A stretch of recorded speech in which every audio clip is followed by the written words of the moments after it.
Sejam todos bem-vindos ao estudo do ESD. Antes da prece inicial, que será feita pelo Alexandre, eu vou chamar a Ana, que vai fazer a leitura do Evangelho. Nossa irmã Ana.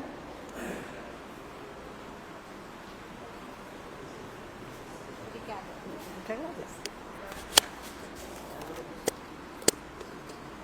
Boa noite. A beneficência. A caridade é a virtude fundamental que deve sustentar todo o edifício das virtudes terrestres. Sem ela, as outras não existem. Sem a caridade, há esperança. Sem a caridade, não há esperança, nem futuro melhor, nem interesse moral que nos guie. Sem a caridade, não há fé, porque a fé não é senão um raio puro que faz brilhar uma alma caridosa. A caridade é a âncora eterna da salvação em todos os globos. É a mais pura emanação do próprio Criador. É a própria do Criador. É a sua própria virtude, que Ele dá à criatura. Como querer se desconhecer essa suprema bondade? Qual seria como esse pensamento? O coração bastante perverso para reprimir e expulsar esse sentimento todo divino. Qual seria o filho bastante mau para se rebelar contra esse doce carinho, a caridade? Agora eu vou passar para o...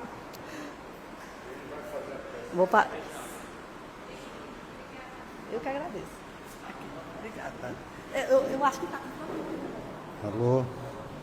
Tá beleza. Boa noite a todos. Sejam todos bem-vindos.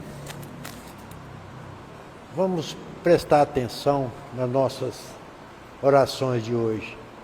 É fundamental a concentração. Elevemos os nossos pensamentos, o nosso coração aos céus. Na presença de Deus Pai misericordioso e compassivo, de nossa Mãe querida, Nossa Senhora, de nosso Senhor Jesus Cristo, de São José, de Allan Kardec e dos Espíritos amigos e benfeitores. Vamos agradecer por todas as dádivas que temos, por tudo que somos e por tudo que sempre vivemos e muitas das vezes esquecemos de agradecer. Vamos elevar o nosso pensamento. Em 1873, um espírito, junto com um médium, criou uma oração fabulosa, que é hoje rezada em quase todos os países do mundo. Prece de Cáritas. Infinitas graças vos damos, soberana rainha. Desculpa, eu peguei da minha mãe querida Nossa Senhora. Deus nosso Pai, que sois todo poder e bondade, dai força àquele que passa a provação, dai luz àquele que procura a verdade. Ponde no coração do homem a compaixão e a caridade. Deus, dai ao viajor a estrela guia, o aflito a consolação, ao doente o repouso, ao órfão o pai, a criança o guia, o culpado o arrependimento, o espírito a luz e a verdade. Piedade, Senhor, por aqueles que não vos reconhecem, esperança para quem sofre. Que a vossa bondade permita aos Espíritos Consoladores derramarem por toda a parte a paz, a esperança e a fé.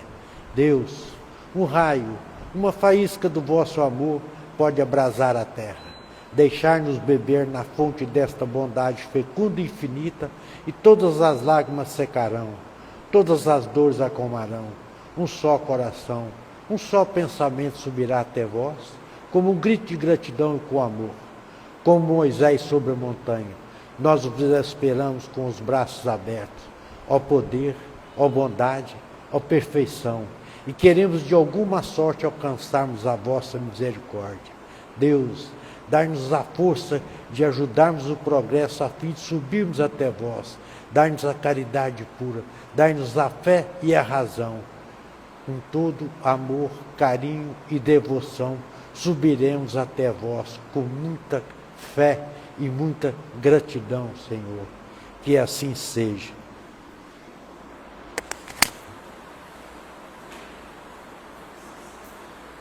Obrigado. Boa noite. Boa noite a todos e a todas. Eu sempre costumo dizer que o Espiritismo é diferenciado, porque em feriado ou véspera de feriado, esvazia a casa. E nas outras igrejas, em feriado, enche as igrejas.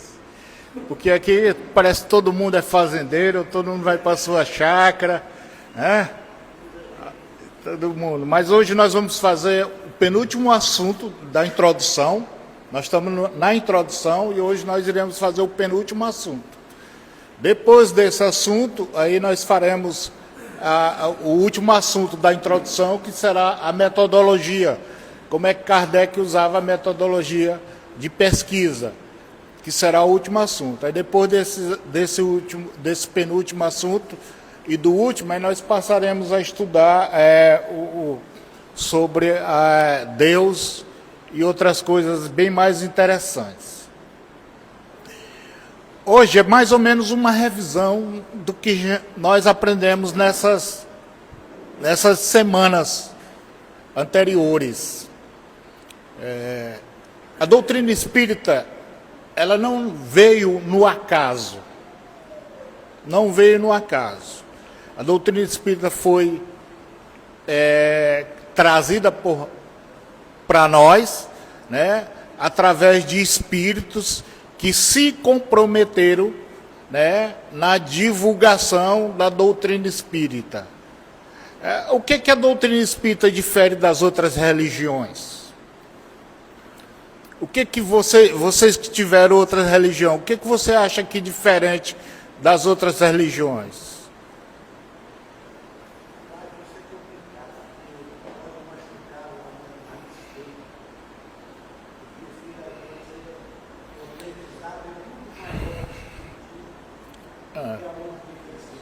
Nós, exatamente.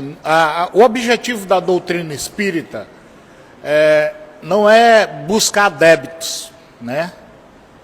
A doutrina espírita, ela traz uma compreensão de que o entendimento vai fazer você acreditar ou não na doutrina espírita.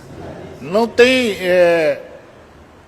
nada, e a doutrina espírita explica isso com muita propriedade, nada é por acaso, não existe o acaso, nós não acreditamos no acaso, tudo tem uma explicação e uma razão de ser. Se nós hoje estamos aqui e vivemos num processo de desalento nas nossas vidas, processo de desalento na nossa vida, tem uma razão de ser. Se nós vivemos um processo de felicidade, tem uma razão de ser. Nada é por acaso, não existe o acaso. Entendeu? Aí nós aprendemos na transformação do indivíduo, nós nos transformamos pelos nossos conhecimentos, e dos nossos conhecimentos nós fazemos as nossas ações. O indivíduo, ele só é errado até o dia que ele se conscientizar da sua transformação. No dia que ele se conscientizar que não deve mais errar, ele vai parar. E é por isso que a doutrina espírita difere. Nós não estamos aqui, né, buscando que você venha acreditar em Deus ou deixe de acreditar em Deus. Desculpem. Nós vamos para trazer uma consciência. Tanto é que os espíritos, quando começaram a trazer os primeiros ensinamentos de Kardec, eles tinham tanta confiança no que diziam, que ele dizia o seguinte: se um dia a ciência provar alguma coisa que nós estamos falando aqui, provar ao contrário, você largue o espiritismo e vá pela ciência. Até porque o Espiritismo nasceu numa época de duas ações que mudaram a humanidade, que foi o positivismo, né, que as pessoas acreditavam nas coisas que a ciência provava, né, e isso trazia, e Kardec teve essa preocupação também. Então, tudo que os espíritos disseram para Kardec, e que hoje nós absolvemos, trouxe um cunho de verdade, de realidade. Nós só vamos para o céu se nós plantarmos. Nós só vamos viver num estado de inferno se nós cultivarmos. Deus não castiga ninguém, né? Isso que nós aprendemos. É um processo que todos nós fomos criados simples e ignorante. E ao longo das nossas vidas nós vamos adquirindo sentimentos, e esses sentimentos passam no futuro a ser amor. Aí quando nós estivermos na nossa plenitude de amor, né, aí nós seremos bons, nós podemos galgar o céu com muito mais facilidade. Tá bom? É por isso que a doutrina espírita traz essas transformações. Então, nesse processo de conhecimento da doutrina espírita, ele se baseou, Kardec se baseou muito na afirmação, né? Rapaz, olha aí, meu chefe. É porque o negócio aqui é cheio de tecnologia. A Terra passava, a humanidade passava por uma transformação moral e social muito grande. E um dos grandes entraves da humanidade foi o que nós chamamos de feudalismo, que poucos mandavam em muitos. Era um processo que nós podemos chamar assim de semi-escravidão.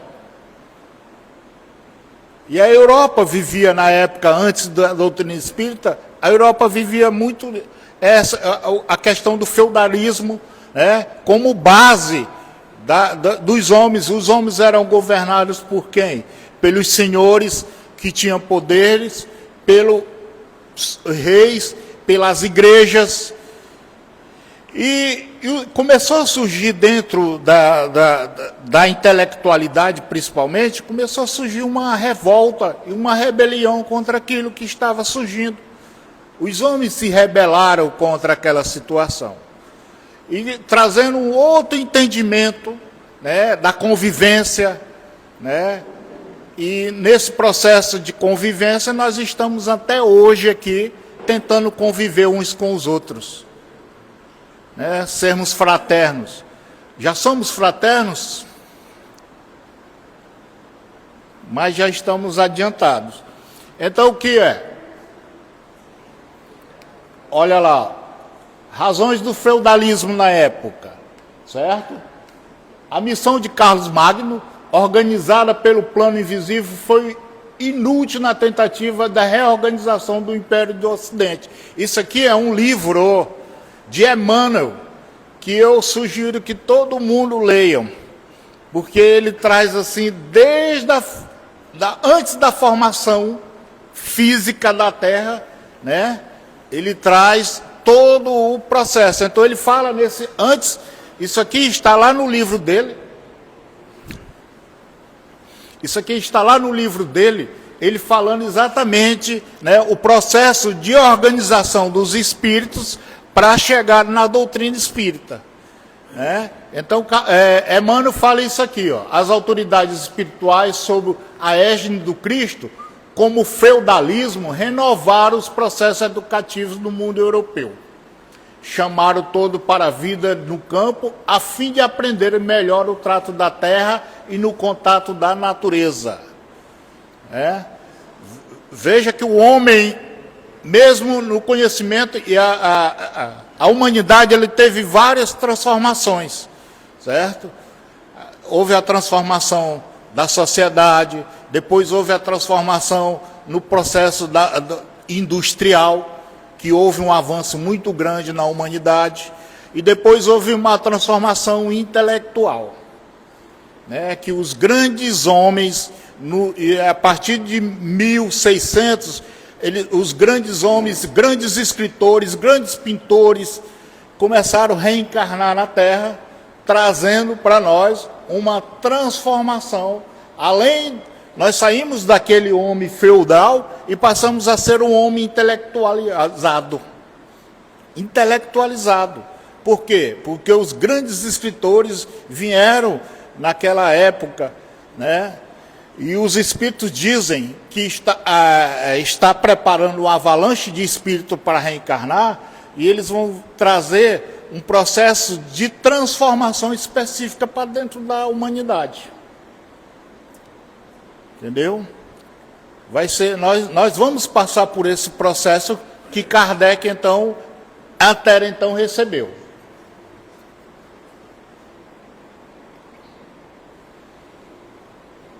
Os precursores, os homens que vieram bem antes de Kardec, muito antes de Kardec, já falando, né, da transformação da sociedade e da transformação da espiritualidade.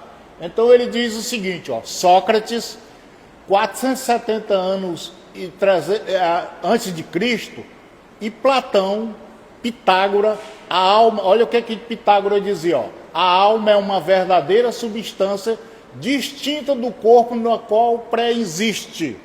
Ele já acreditava no espírito, bem antes de qualquer conhecimento espiritual que nós tínhamos. Ele já acreditava que nós tínhamos uma pré-existência, que a vida não se resumia apenas no corpo físico. Então já eram homens com precursores do que viria trazer Kardec. Na Bíblia, Isaac Newton, a Bíblia também, nós temos várias passagens, eu trouxe algumas passagens aqui que fala da pré-existência do espírito, né? Claro, na sua linguagem, né? Isaac Newton, olha o que dizia Isaac Newton: o espírito nada é mais do que um corpo de luz não material. Não material. O que diz os espíritos? Espírito tem forma? Faço uma pergunta, nós estamos em aula, então não tem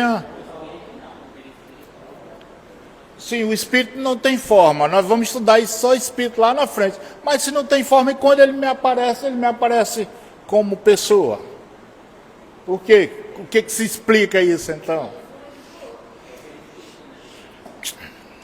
Olha, eu vou relembrar vocês, eu vou relembrar vocês que o Mike vai dar uma palestra pública aqui, ninguém pode perder. Que o menino está se soltando, rapaz. Tá certo? Olha o que diz a Bíblia. Lá na Bíblia já falavam do Espírito, né? Então o que ele dizia? Aquele do vosso povo, a quem a morte foi dada, viverá de novo.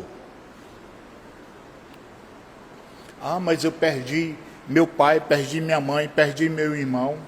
Será que eu vou ter condições de um dia ver meu pai, meu irmão, algum familiar meu? O que vocês acham? Exatamente.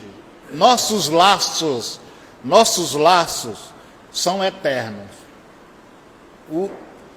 Uma próxima vida que eu vier aqui, quem vem me cercar são os meus familiares de hoje, meus irmãos, meu pai, né? Devido à necessidade ainda de espírito reencarnarem junto, mas esse laço permanece. Pois não, doutor? Pelos avós. Eu dou um exemplo para vocês, que eu vou... o sentimento que você tem de avô para o neto é algo assim diferenciado. Quem é avô aqui sabe. É algo bem diferente. Sabe que você se apega assim, muito mais às vezes do que você se apegava a um filho. Então isso explica o sentimento que os espíritos, esse sentimento pode ser de amor, mas também pode ser de repulsa. Tá certo? Então, aquilo que nós fazemos aqui, nós voltaremos no futuro plantando e voltaremos para colher. E essa colheita, ela pode ser benéfica como pode ser maléfica. Mas enquanto nós tivermos conta a reajustarmos, nós vamos voltar uns com os outros. Aí aquelas pessoas que voltam como pai, como filho, e muitas vezes são extremamente raivosos um com o outro, ali são sentimentos ainda que aquele espírito guarda. Então diz mais o seguinte, olha aqui, ó. A pura verdade é que já existia antes de Abraão nascer. Está lá em João, então significava o quê? Que o Espírito já é eterno, o Espírito já existia. Como diz lá em João 3, versículo 3, em verdade te digo, que ninguém pode entrar no reino de Deus se não nascer de novo. Ele traz uma frase de Jesus. Mas como nascer de novo? Nicodemos era um homem intelectualizado, mas ele não entendeu, Senhor, como é que alguém vai entrar?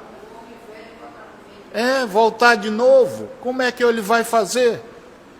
Ele não tinha uma lógica de explicação na época,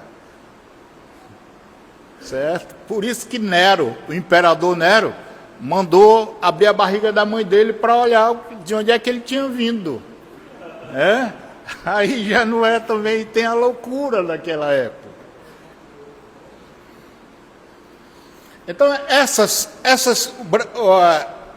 três situações que houveram na época de Kardec, que foram muito propícios ao despertar do espiritismo, certo? Foram muito propícios. E isso, a espiritualidade, Emmanuel fala lá no seu livro, o nome do livro eu quero que vocês deviam ler, eu recomendo.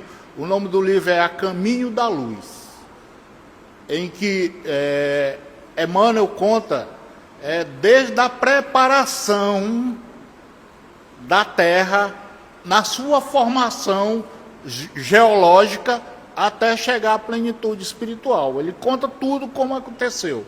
É um livro extremamente interessante. Detalhe por detalhe. Esse aqui é nosso presidente, viu, pessoal? O homem sabe tudo. Então, na França, na época antes de Kardec, teve alguns fatores que surgiram, que trouxeram, assim, já estavam preparados para a espiritualidade, para a vida do espiritismo. E uma das preparações foi a queda das Bastilhas. O que diz? O Espiritismo utiliza a ideia da queda das Bastilhas para escrever a superação das barreiras espirituais, morais, limitando o ser humano. Por quê? Porque naquela época a humanidade vivia, principalmente a Europa, a América ainda não estava povoada, a Europa vivia sob o jugo da igreja, dos reis e da intelectualidade. E todos eles tinham um processo de quê? Certo? Um processo de trazer para si o povo como escravo. E a partir da queda da Bastilha, começou a vir, que depois trouxe a maior revolução que a humanidade já passou, que foi a Revolução Francesa. Os intelectuais, os escritores dizem que esse sim foi uma revolução que transformou e modificou a humanidade. Então, o que dizia? O objetivo da queda da luta da queda das Bastilhas era derrubar as Bastilhas invisíveis da ignorância, do egoísmo e do preconceito. Aí a população começou a se rebelar contra aquelas situações de ter obediência ao rei, obediência à igreja. A igreja tinha tanto poder como qualquer rei. Se você entrasse contra a igreja, você tinha muita dificuldade de sair daquilo ali.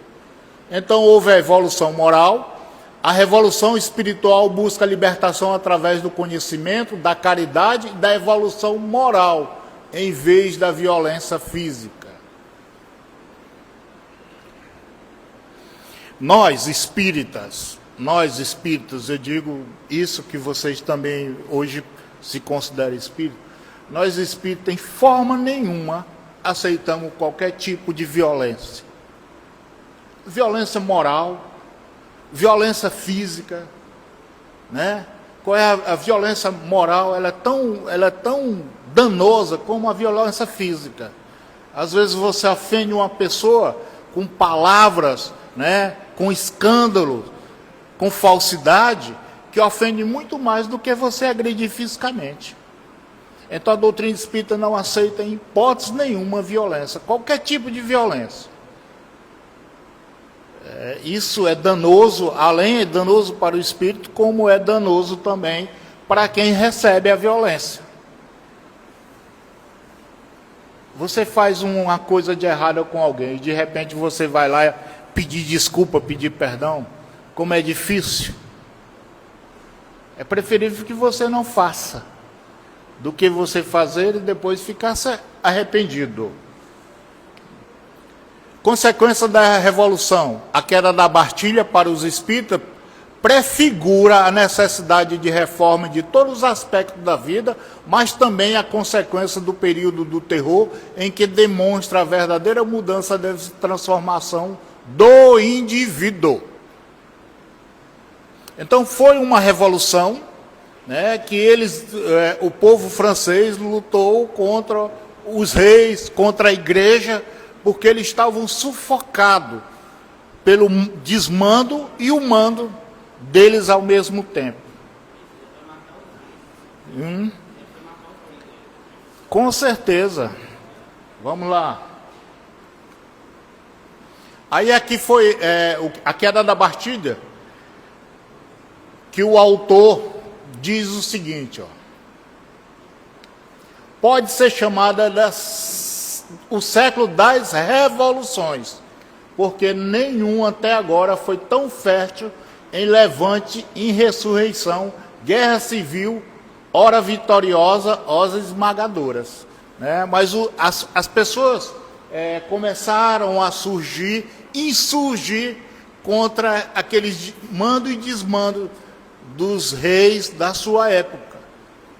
Não aceitavam mais imposições, certo? A queda da Bastilha se deu em 14 de julho de 1789, símbolo mais radical e abrangente da Revolução Burguesa. Vamos lá. Por que eu estou falando isso aqui? Eu estou falando isso aqui porque está na apostila. Isso aqui não é coisa de história apenas. Porque a apostila conta exatamente, né, para chegar na doutrina espírita. A Revolução Francesa. A Revolução Francesa, sintetizada em 3 princípios. Olha o que as pessoas... por isso que diz... Os historiadores dizem que essa aqui foi a maior revolução de verdade que já existiu, vindo das pessoas. Né? Porque depois nós tivemos a revolução que mudou o mundo, que foi a Revolução Industrial. Né? A partir da Revolução Industrial, que os homens começaram a enriquecer como hoje. Mas essa revolução aqui era uma revolução voltada para a transformação das pessoas. As pessoas não queriam dinheiro, as pessoas não queriam poder, as pessoas queriam igualdade, que todos fossem tratados com igualdade. E eles conseguiram, certo? Que a ideia da Revolução Francesa sintetizada em 3 princípios, que é liberdade, igualdade e fraternidade. Tá certo? A partir da Revolução Francesa, olha como foi interessante aqui, ó. Elaboração de uma Constituição, na introdução seria denominado Declaração dos Direitos do Homem e do Cidadão, que hoje nós chamamos de direitos humanos. Não, não foi. O foco foi lá, mas hoje a humanidade vive esse processo de transformação. A humanidade, infelizmente, ainda tem tiranos. Temos tiranos ou não temos? Mas o princípio é de igualdade, fraternidade e liberdade.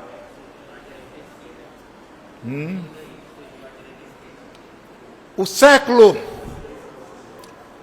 XIX desenrolava uma torrente de claridade na face da terra, encaminhando todos os países para reformas úteis e preciosas.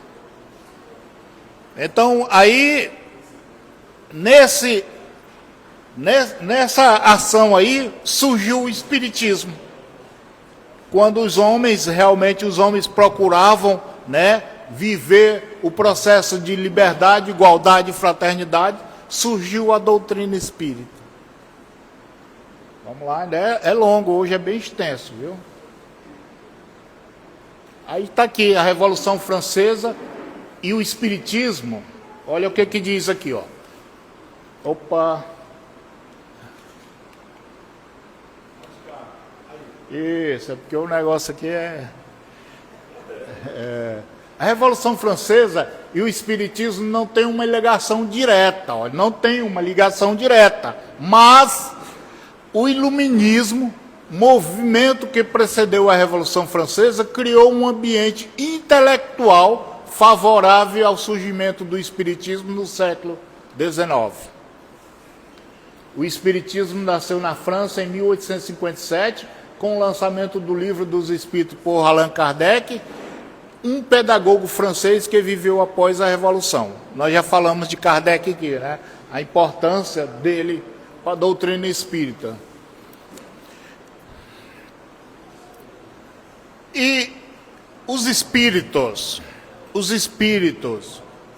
está lá, isso não é minha, isso é da literatura espírita.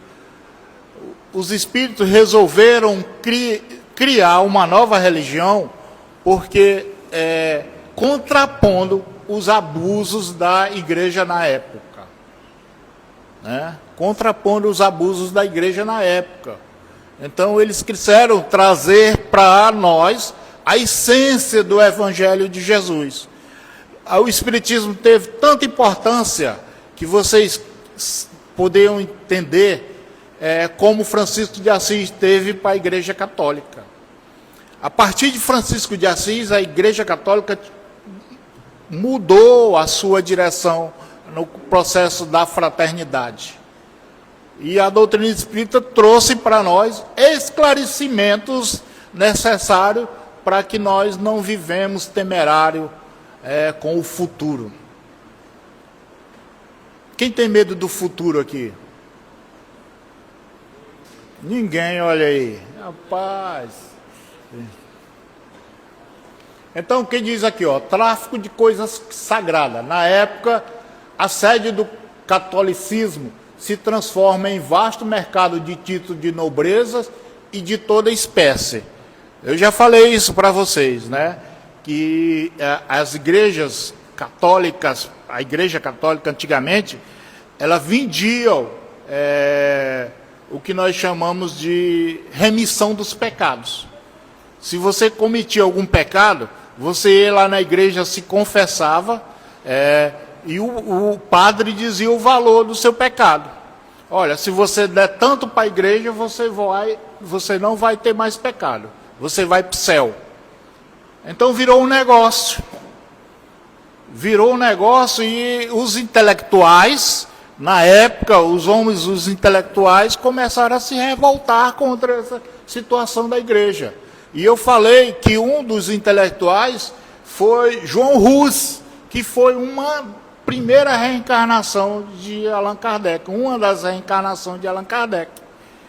Então eles se revoltaram contra a situação, e a intelectualidade se revoltou, porque eles passavam a vender indulgências. Então o cara que tinha muito dinheiro, ele não tinha medo de pecar, porque ele ia lá e comprava, né, a sua indulgência, e ele ia, de qualquer jeito, ele ia para o céu. Eu contei isso um dia desse, mas eu vou contar de novo. A história sempre é bom. Eu sou historiador, eu gosto de... Antigamente, quando você morria, você comprava um local dentro da igreja para ser enterrado dentro da igreja. Aí cada local lá era um preço. Aí você vai nessas igrejas, como eu disse, um dos lugares mais preservados que eu conheço é a cidade de Alcântara. Lá está preservado da época do Império como hoje. Porque lá é praticamente, para você chegar lá, é muita dificuldade, então se preservou. Então você chega nas igrejas de Alcântara, está lá cheio de caixões dentro da igreja, enterrado. Então aqueles ricos que tinham condições iam lá e compravam para ser enterrado. Por quê que eles compravam? Porque eles achavam que já estava mais perto do céu, né? Já estava pertinho do céu, já foi enterrado na igreja, então daqui para o céu é um pulo. Aí você vai lá, que está lá um monte de... Veja que ingenuidade, né? Veja que ingenuidade nós tínhamos. Exatamente. Então os apóstolos de Jesus do infinito promovem a reencarnação de inúmeros auxiliares da tarefa remissora nas hostes das regras de São Bento. São os primeiros espíritos que vieram realmente com o propósito de auxiliar Kardec. Kardec não veio apenas sozinho. Kardec veio com a pleia de espíritos que vieram com o mesmo objetivo. Então aqui falamos da Revolução Francesa, organiza-se a primeira coligação europeia contra a França, né? Porque a França era, naquela época, para vocês terem uma ideia, contemporâneo de Allan Kardec era Napoleão, né? Que foi um grande imperador, dominou a Europa praticamente toda, né? Veio com esse propósito de ser o grande transformador também, né? Só que ele se ambicionou, né? Pelas conquistas, pela riqueza, pelo poder, e não fez exatamente o que ele tinha, certo? Prometido. No mundo espiritual, reuniu-se os gênios da lenidade sobre a bênção de Jesus, implorando sua proteção e misericórdia para a grande nação transviada, que era a França. A política europeia estava centrada na figura carismática de Napoleão Bonaparte. Isso aqui, como eu disse para vocês, está lá no livro que vocês devem... Isso aqui é contado por Emmanuel. Aí começou, meus irmãos, surgirem, minhas irmãs, os primeiros movimentos contra aqueles processos dentro da religião. Esse aqui é uma ilustração de Lutero, que foi um dos homens precursor na transformação e criador do evangelismo, né? E que ele diz aqui, movimento político confronta as práticas religiosas conduzidas pela Igreja Católica, que desviada, olha aqui como é interessante, desviada dos princípios morais do estabelecimento de um império espiritual no coração dos homens, aproxima-se dos nobres reinantes da Europa. A igreja se desvirtuou. Tanto é que os chefes da igreja se vestiam igual reis. Você vê aquelas indumentárias, aquelas roupas, é porque eles não queriam ficar por baixo dos reis. E que se criaram uma maneira que os reis só podiam ser coroados reis se fosse pela igreja. Por quê? Porque a igreja dizia que era o representante oficial de Deus na terra. Então, por eles serem o representante oficial de Deus na terra, eles tinham, né, como coroar os reis. Igreja Católica que é fragilizada, abrir espaço para as doutrinas divulgadas pela Igreja Reformada, o protestantismo.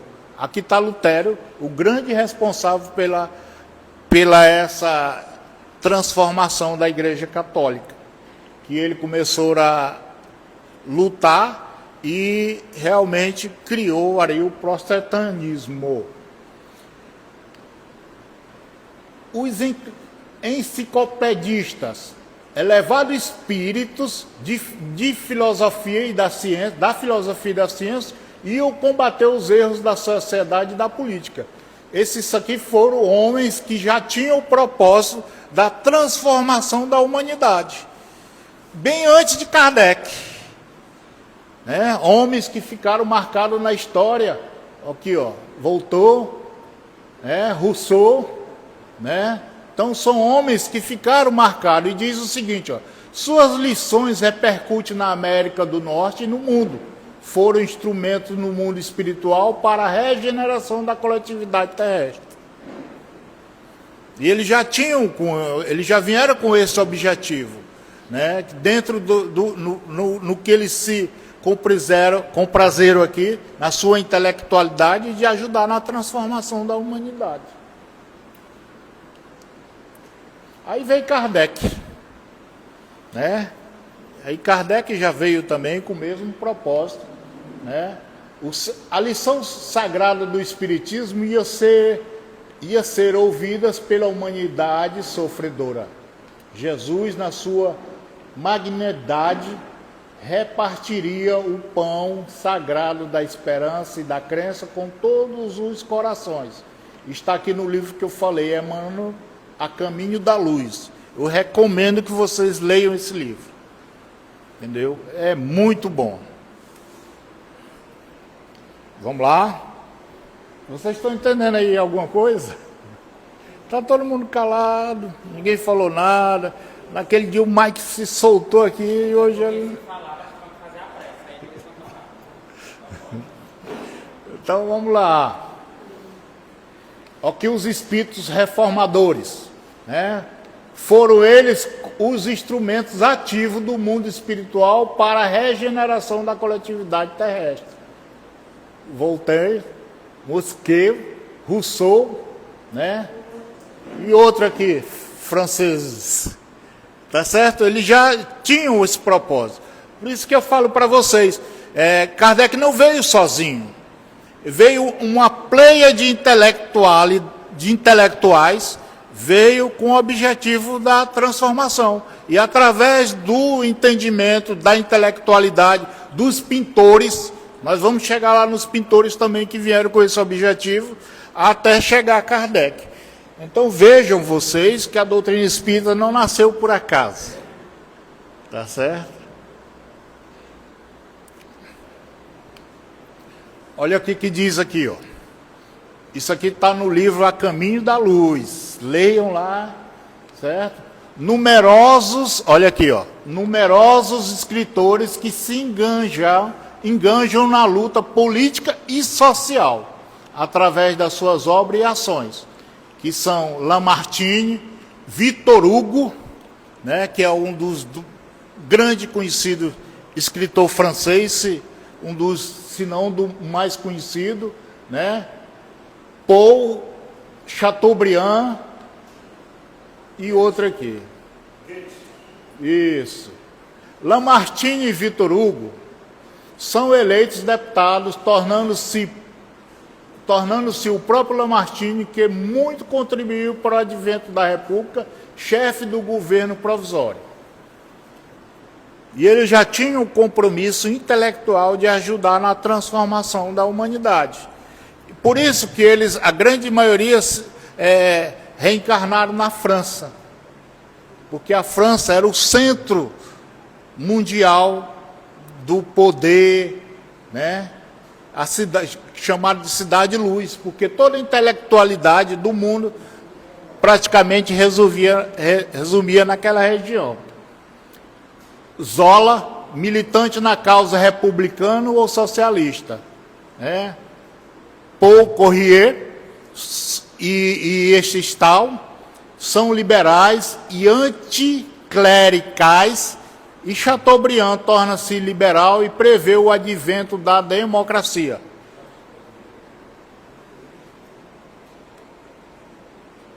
Aí vieram os cientistas também com esse propósito, né? Pasteur, né? Pasteur, você sabe a importância de Pasteur para a humanidade, né? Ele criou uma vacina que até hoje a humanidade deve a ele, tá? Pasteur, e foi o grande descobridor, certo, das bactérias que causavam infecção para a humanidade. Até então, olha, doutor. Sim.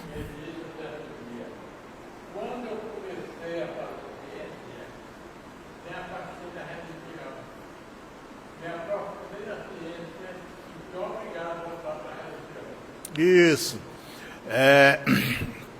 Antigamente a infecção matava, hoje ainda mata muito, mas naquele tempo matava assim com muita facilidade. E ele foi o grande pesquisador que achou a causa da infecção que causava as pessoas. E criou ali, né, mecanismo que ajuda a humanidade até hoje. Aí depois tem esse aqui, ó, que são Pierre e Marie, certo? Que eles têm uma importância muito grande. Eles descobriram, foi a partir deles que surgiu os primeiros raios-x que se tem, né, conhecimento na humanidade. Aí depois teve Darwin, né? Vocês sabem a importância de Darwin para a natureza, né? Foi o grande pesquisador que, inclusive, ele teve no Brasil fazendo pesquisas aqui na Amazônia há muito tempo, Charles Darwin, e ele trouxe para nós assim um conhecimento muito profundo das leis da natureza, da vivência e da convivência dos animais, né? E ele tem, eu até li um artigo dele assim muito interessante, que ele pega o mesmo animal, ele pega um animal aqui no Brasil e ele pega o mesmo animal na ilha Galápagos, que é uma ilha que tem aí na costa do Japão, para aquela região. E o mesmo animal ele tem diferenciações. O animal brasileiro, certo? Que é o animal brasileiro, ele come no chão. E o animal das ilhas, eles só comem o que ele pega em cima. Aí ele mostra o processo da natureza, que no Brasil era muito fácil encontrar na terra, no chão. E lá o animal tinha que suspender.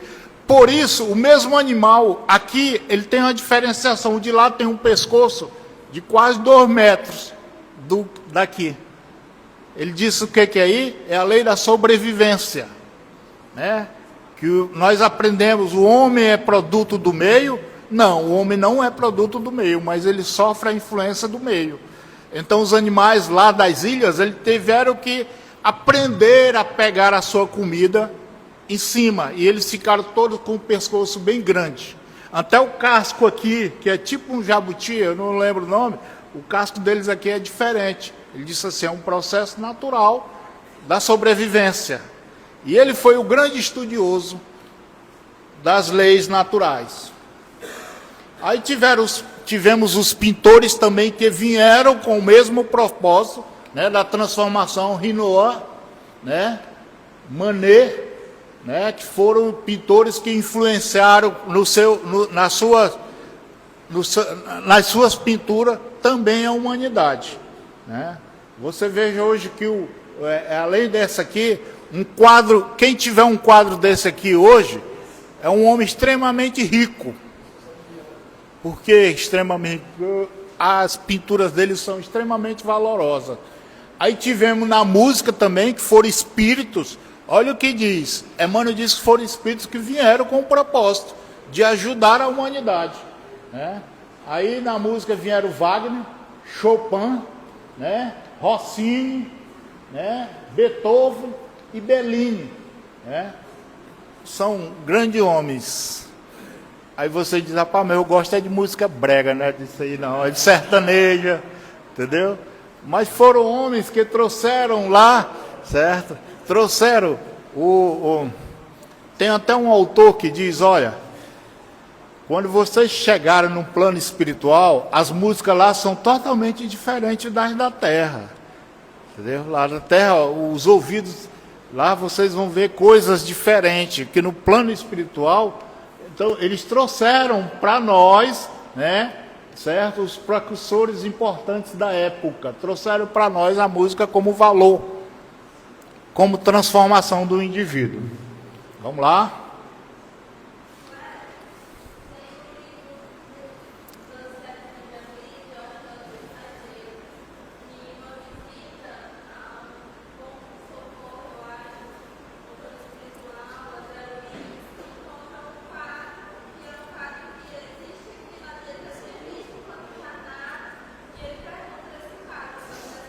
Isso, lembra. É verdade.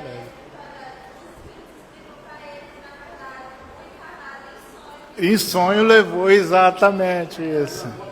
É verdade, verdade, isso. É verdade. Ele trouxe, no sonho ele foi, o espírito levou ele, e ele andou lá em determinada região e viu o quadro. E ele trouxe o quadro na memória, e chegou aquele pintor. Né? E quando perguntaram para ele, ele disse, não, qual é o original? Ele disse, o original daqui, do plano espiritual, ele apenas levou. Aí o que os espíritos dizem? O que os espíritos dizem? Que tudo que tem na Terra existe primeiro no plano espiritual. Aqui é uma cópia do que tem no plano espiritual. Por isso que André Luiz, ele andando com seu mentor espiritual, e ele perguntou para o mentor espiritual, estava tocando uma música lá. Ele diz assim, olha, essa música aí ainda é inaudível aos ouvidos do homem da terra. O homem da terra não consegue entender a audição dessa música. E André Luiz também diz uma coisa muito interessante. As cores que tem no plano espirituais, nós nem imaginamos aqui na Terra. Então, mas não é por isso que vocês vão apressar para morrer, né? Para ver logo. Não vão fazer isso. O século XIX foi um desses momentos em que a humanidade foi agraciada com grandes números de espíritos iluminados que vieram efetuar profundas transformações na conjuntura política, social, científica, cultural e econômica daquela época. Então você veja aqueles espíritos que estavam lá, né? Aí aqui teve os poetas também, ó. Poeta, ensaísta, dramaturgo, filosófico, historiador, responsável por várias reformas na França, na liberdade da imprensa, tolerância religiosa e tributação proporcional. Político, filosófico e escritor francês, famoso por sua teoria da separação dos poderes. E esse aqui, já estamos entrando agora nos precursores da doutrina espírita. E esse aqui foi um dos grandes, certo? Edivaldo Wiving, escocês, pastor presbiteriano, a partir de 1830, relatou, olha aqui como é interessante, isso aqui foi bem antes de Kardec, certo? Relatou manifestações físicas em que ocorriam nas casas dos fiéis, na igreja, onde muitas vezes chegava a interromper as missas. Registrou um fenômeno semelhante ao dos Pentecostes, quando os adeptos passaram a falar simultaneamente em idiomas desconhecidos. Devido ao seu próprio modo de pensar, enfrentou muita luta com a autoridade de sua igreja. Diante dos fatos que ocorriam, passou a sofrer censura dos presbíteros. Isso lhe afetou a saúde de tal maneira, como disse Conan Doyle, aquele gigante de meia-idade murchou e encolheu. Então ele foi um dos grandes, a partir dele, começou a surgir dentro da sua igreja e dentro os fenômenos, né, das línguas estranhas. O que você entende por língua estranha? Você já viu alguém falar língua estranha na igreja? Na época era preciso falar línguas diferentes, porque era daquele povo, aquele tipo de língua, hoje não precisa mais. Exatamente. E os espíritos de... Olha como é interessante. Quando você vê uma pessoa, xalalababa, não sei o quê, os espíritos dizem que a língua estranha que eles estão falando é um novo entendimento das coisas, não é aquela língua que ninguém entende nada. Uma língua estranha é eu falar de algo que eu nunca conheci, nunca imaginei, né? Então, quando os homens trazem esse processo de língua estranha, muitas vezes, e isso é muito interessante, eu até sugiro que vocês pesquisem lá na internet que tem. Um jovem foi fazer aqui no Brasil, ele foi fazer uma cirurgia de apendicite. Aí o médico aplicou anestesia geral nele.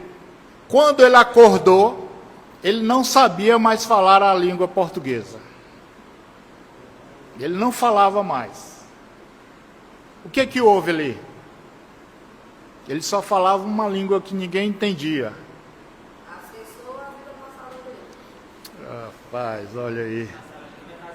Exatamente. Entendeu? Porque tudo, os espíritos dizem uma coisa muito interessante, meus irmãos, minhas irmãs. Tudo que nós aprendemos aqui, nós não perdemos nunca mais. Fica armazenado naquilo que nós chamamos de perispírito, que é uma das próprias aulas, próximas aulas que nós vamos ter. Vamos falar sobre perispírito. É um dos corpos espirituais que nós temos. E o perispírito, ele armazena tudo que nós fazemos aqui, armazena no nosso perispírito. Por isso que muitas vezes o espírito se manifesta e fala em uma língua que você nunca viu. Isso é muito comum, não é difícil não. Um espírito vir se manifestar e falar numa língua de uma vida passada dele. Aí, nós podemos provar alguma coisa contra as leis naturais do universo? Não, ainda não. Aqui outro precursor da doutrina espírita, certo? André Jackson Davidson tinha visões desde pequeno e foi orientado pelo médico e desbravador de Livingstone. Desculpa, meu português é fraco, imagine meu, né? Minha caneta é fraca. Em 1844, encontrou em desdobramento com o médico grego Galeno e com Swedenborg, que foi também um grande homem dentro do movimento precursor. 4 anos mais tarde, escreveu uma nota profética no seu diário, em 31 de março de 1848, a mesma data do evento na residência da família Fox, né, que foram os grandes precursores, né, do espiritismo. E dizia o seguinte, esta madrugada um sopro quente passou pela minha face e ouvi uma voz suave e forte dizer: irmãos, um bom trabalho foi começado. Olha, surgiu uma demonstração viva. Fiquei impressionado com o que queria dizer essa mensagem. né? Ele já tinha ali, ó, os espíritos despertaram ele para uma nova transformação que estava surgindo, né, na humanidade. Nas suas visões de mundo espiritual, descreveu um lugar chamado de Sumerland, destinado às crianças desencarnadas, cujos espíritos precisavam ainda entender o que se passava com eles. Tudo ali era de acordo com a idade mental das crianças. Por causa dessa visão, fundou o primeiro liceu espírita em janeiro de 1863, certo? Em Nova York. Então veja a importância dele, né? Dos homens que vieram com o objetivo.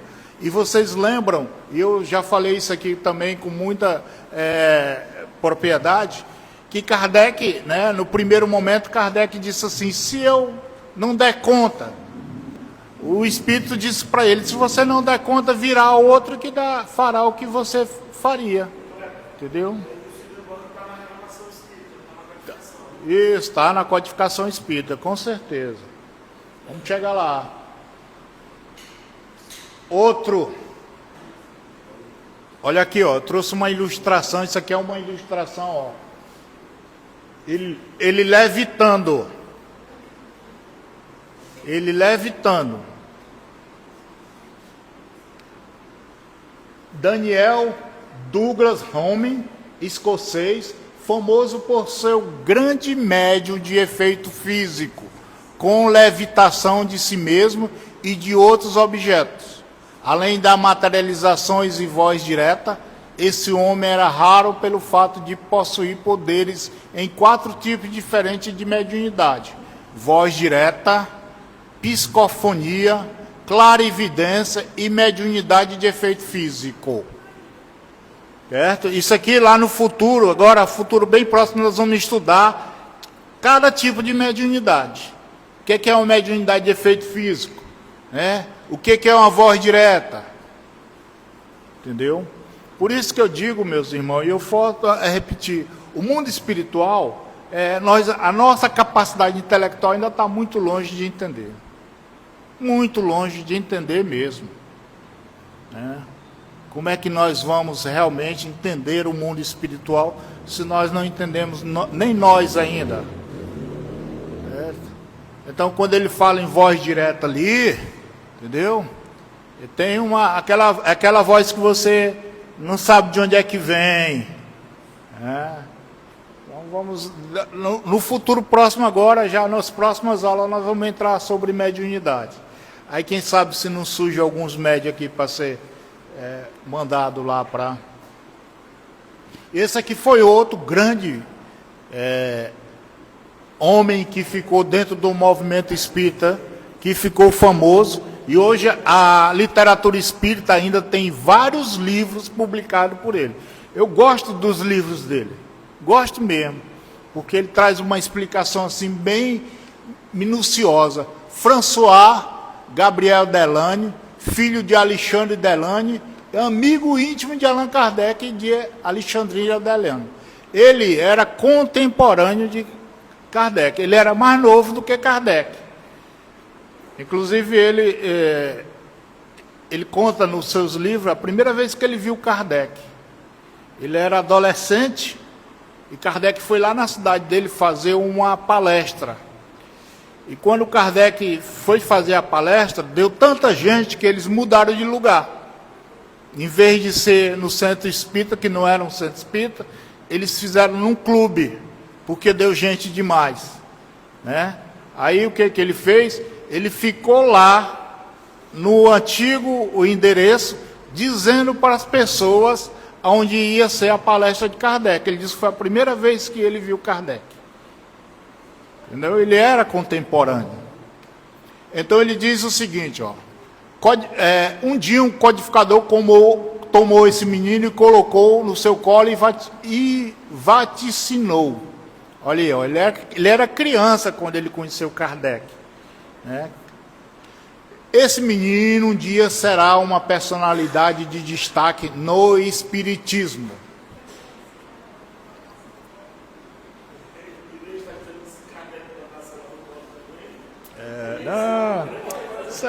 Isso é espírito velho antigo, rapaz. Isso aí eu acho que era amiga da mulher de Kardec. Era, com certeza. E acertou porque, com apenas 28 anos, publicou sua primeira obra intitulada O Espiritismo perante a Ciência, nos idos de 1885. 16 anos após o desencarne de Kardec, Gabriel Delane foi criado em um ambiente espírita, mostrou a estreita relação com a ciência e com a espiritualidade, unindo através das suas palavras claras e objetivas a ciência, a filosofia e a religião. Então veja que foram homens importantes, né? Foram homens que vieram também com o mesmo objetivo. Estamos chegando no final, pessoal. Aí está aqui as obras de Gabriel Delane, entendeu? Eu recomendo, todos os livros dele são bons para ler, entendeu? Aqui, ó, Alma Imortal, O Espiritismo perante a Ciência, A Evolução Anímica, O Fenômeno Espírita e a Reencarnação. Quando você lê esse livro aqui, a reencarnação, você sai convicto de que a reencarnação existe. Sabe? Ele conta assim, minuciosamente, que você fica convicto que realmente que reencarnação não é coisa de espírita, é coisa do mundo espiritual. Tá certo? Aí tem aqui, ó, William Crookes, que foi físico químico inglês, que em 1863, ele participou dos fenômenos espíritas, com as médiuns, olha. A esposa dele mesmo, ó, Florence Cook, era uma das médiuns de experimento. Entendeu? Ele fazia experimentos de materialização. Os espíritos se materializam. Inclusive tem várias fotografias originais dele, os espíritos se materializados. Eu não trouxe porque ia ficar muito longo e... pai, vocês são preparados. Eu estou dizendo que vocês estão cercados aqui de espíritos que vieram com o mesmo objetivo. Luiz Alberto, Isnande. Esses espíritos aqui são velhos espíritos que vieram com o objetivo de trazer... Então, ele trazia esses fenômenos. E esses fenômenos eram muito interessantes, que os espíritos se materializavam diante da sua observação. Fenômeno de efeito físico é um tipo de mediunidade bem específica, que o indivíduo tem, né, aquele indivíduo que move objetos. Né? Se alguém chegar aqui, por exemplo, e começar essa cadeira começar a mover sozinho, é preciso que tenha ali um médium de efeito físico e um espírito que dê esse efeito físico. Foi tão interessante a experiência do Cruz, que na materialização promovida, a média do espírito que se materializa, e ele corta o cabelo dela, corta um pedaço da roupa dela e vai. Isso. Isso. O Brasil teve um médium extraordinário de efeito físico. Um médium chamado de Peixotinho. Peixotinho, ele era um médium assim, muito... os espíritos se materializavam pela sua mediunidade com muita facilidade. Em Belo Horizonte, tem um centro espírita lá, que eles trabalham essa questão de materialização dos espíritos. E os espíritos se manifestam, se materializam lá.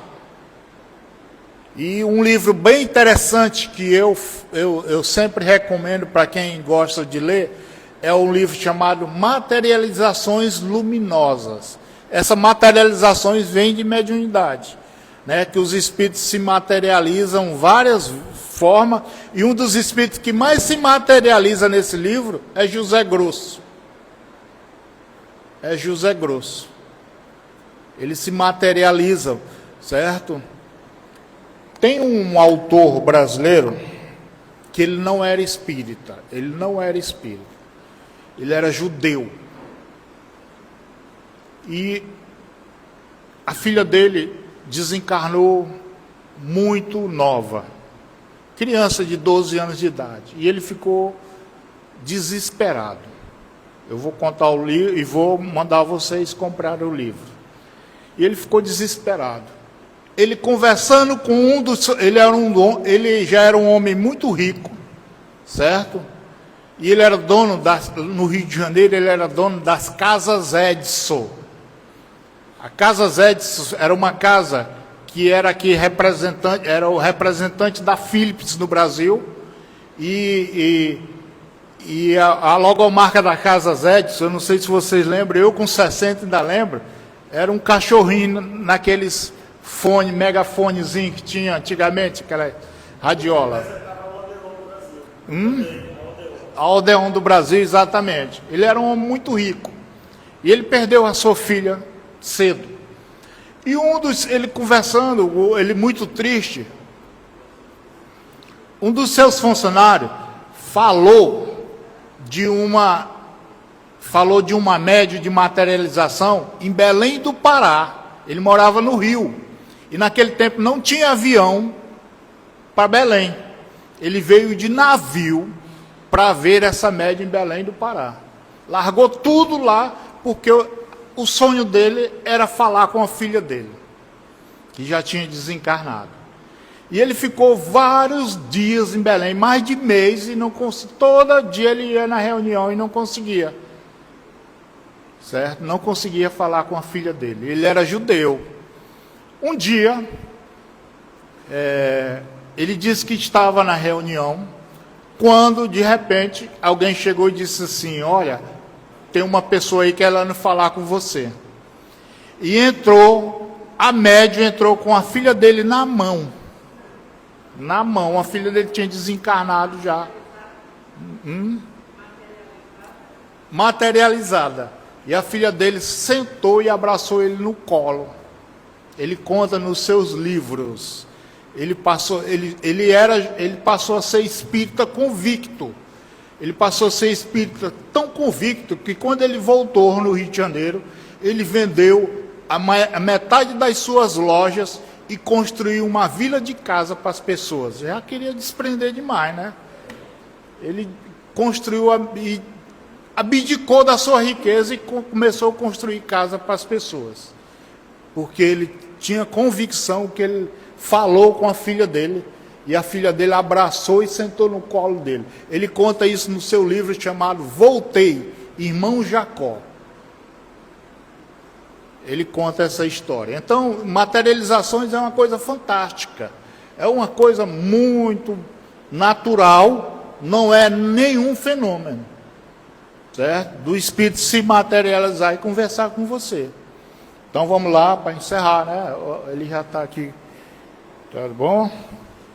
Então, esse aqui foi um dos grandes, e esse aqui foi outro assim que, depois de Kardec, ele ficou assim o mais conhecido de todos. Leon Denis. Vocês já viram falar em Leon Denis?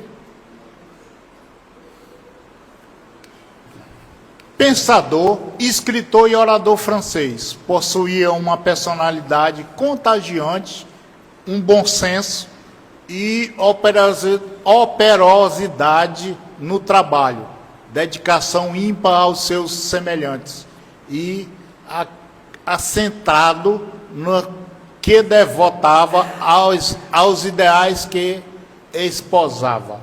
Ele foi um grande homem, certo? Inclusive, ele tem um livro assim que eu gosto. Um livro chamado O Destino do Ser e da Dor.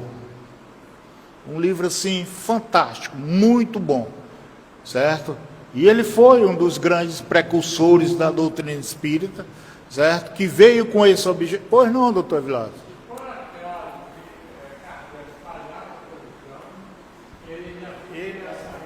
Exatamente, ele veio com esse propósito.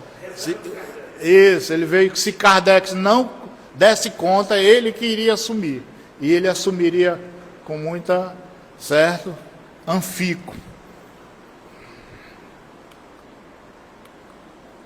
Aí, meus irmãos, está aqui, tem outros e muito outros, mas eu sabendo que o horário, vocês procurem a apostila, né, para se interagir e conhecer mais, tá bom? Foi muito bom o assunto, certo? Eu passei para vocês aquilo que eu aprendi e vocês podem pesquisar e buscar o entendimento. Na semana que vem, nós iremos falar também ainda, né, qual era a metodologia que Kardec usava para pesquisar e para divulgar os livros espíritas. O próximo assunto será metodologia. Depois desse assunto, nós encerramos o assunto da introdução do Espiritismo. Aí nós vamos, passando essa semana que vem na outra, aí nós vamos falar de Espírito, de Deus, de espiritualidade, certo? Como é que se forma o espírito, de onde qual é a matéria que faz o corpo físico. São bem profundos, mas essa ainda é a metodologia de ensinos de Kardec. Porque eu não quero, inclusive esse assunto aqui, eu misturei ele dois, que eu quero minuciosamente fazer tudo na apostila. Do jeito que está a apostila. Eu sei, às vezes pode ser o assunto chato, mas é o assunto da metodologia. E nós vamos sair daqui grandes entendedores da doutrina espírita e, sobretudo, grandes palestrantes espíritas. Tá bom? Que Jesus nos abençoe agora e sempre. Chamar a nossa coordenadora para fazer a prece de encerramento.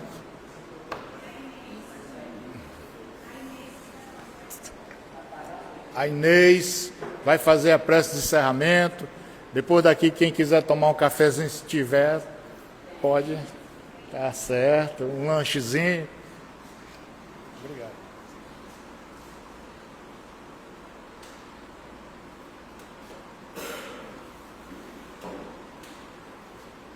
Meus irmãos, minhas irmãs,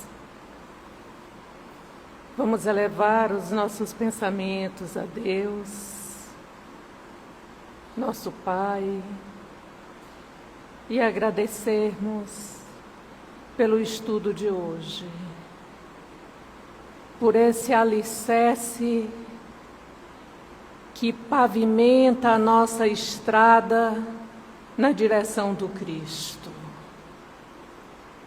Por este estudo que nos trará a alegria de pensarmos na felicidade no momento em que nos reconhecermos como pessoas de sentimento fraterno, porque é isso que o Espiritismo nos traz.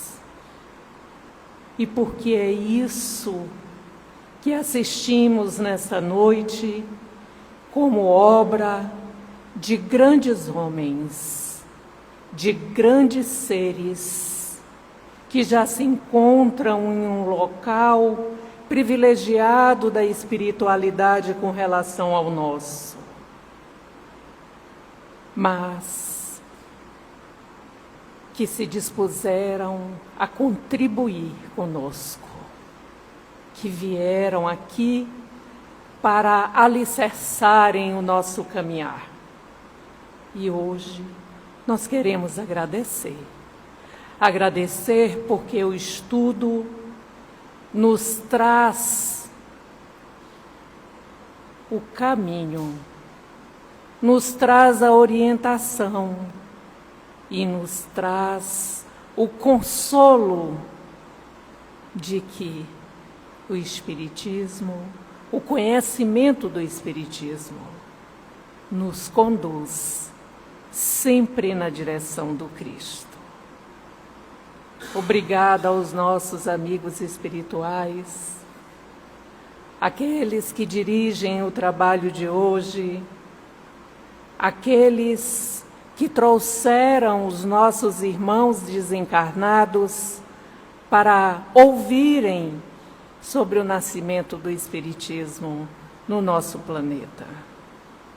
Muito obrigada aos nossos mentores espirituais, porque são realmente emissários do Cristo. Jesus, Pai, amigo,